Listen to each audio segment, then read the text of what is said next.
In this problem, we're looking at the line spectrum of a hydrogen atom, and we're going to analyze one of the lines, and it's at 485.1 nanometers, and we're going to determine where that electron is coming from in terms of what energy level is it coming from.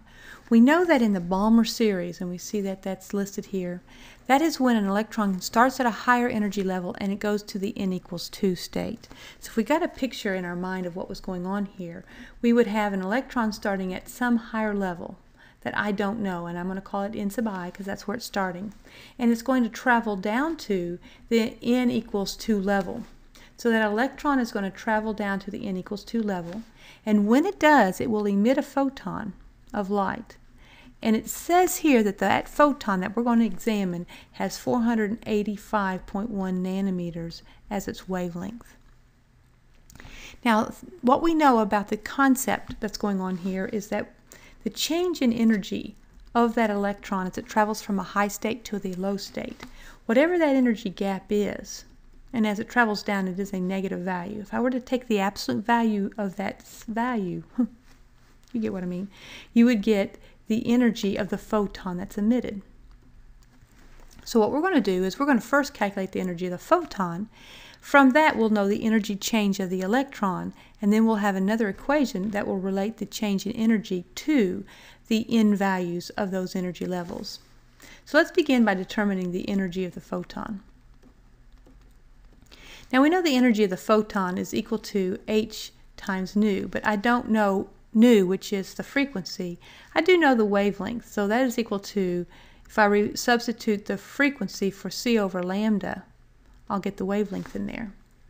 So h is 6.626 times 10 to the minus 34 joules times seconds. Now I didn't give it to you as that many significant figures in our notes, but I'm going to carry 4 because my wavelength was with 4. And the speed of light, which I usually use 3 times 10 to the minus 8, I'm going to use 2.998 times 10 to the minus 8 meters per second because that'll have 4 significant figures. And then my wavelength is 485.1 nanometers, but I need it in meters, so I'll go ahead and put in the work to get that to meters.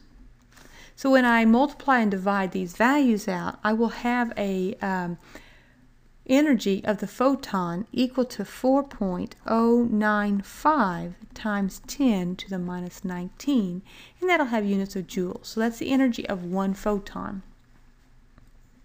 That energy of one photon would equal to the gap between these two, but since the electron is traveling down, the change in energy of the electron is actually equal to a negative 4.095 times 10 to the minus 19 joules. So the photon always has to have a positive energy, but a change can be negative, and since the electron is traveling down, its change in energy is a negative value. Now the equation I want to use is that the change in energy of an electron is equal to minus r sub h, which is the Rydberg constant, times 1 over nf squared minus 1 over ni squared. So ni is what I'm trying to determine. Nf is where it finishes up, so it's finishing up at n equals 2 state. So let's plug in the numbers that we know here.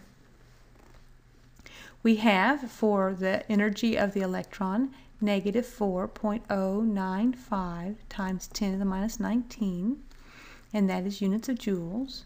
We have for the Rydberg constant a negative 2.179 times 10 to the minus 18. And again, I'm giving you an extra significant figure that I didn't give you in your notes to the Rydberg constant that has units of joules.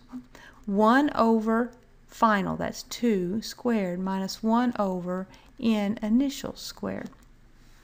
So if I divide the Rydberg constant into the change in energy, I will have a value of 0.1879, and that's going to be equal to, and the joules will cancel, so it's unitless, 1 over 4 minus 1 over n sub I squared. Now I'm going to subtract 1/4 from both sides. 1/4 is the same as 0.25, so when I subtract it from this side, I'm going to get a negative 0.0621. And that will be equal to a negative 1 over n sub I squared. because that's what's left. The minus sign hasn't gone anywhere. So I'll change the sign, okay, and I'll do the reciprocal. So this is going to give me 1 over 0.0621 is equal to n sub I squared. And then if I take the square root of both sides, I'd be left with n sub I. Now to the nearest whole number, which these n values have to be whole, I have an n equal 4. So the electron is coming from the number 4 state energy level down to the number 2 energy level, and when it does that, it will emit a photon with wavelength of 485.1 nanometers.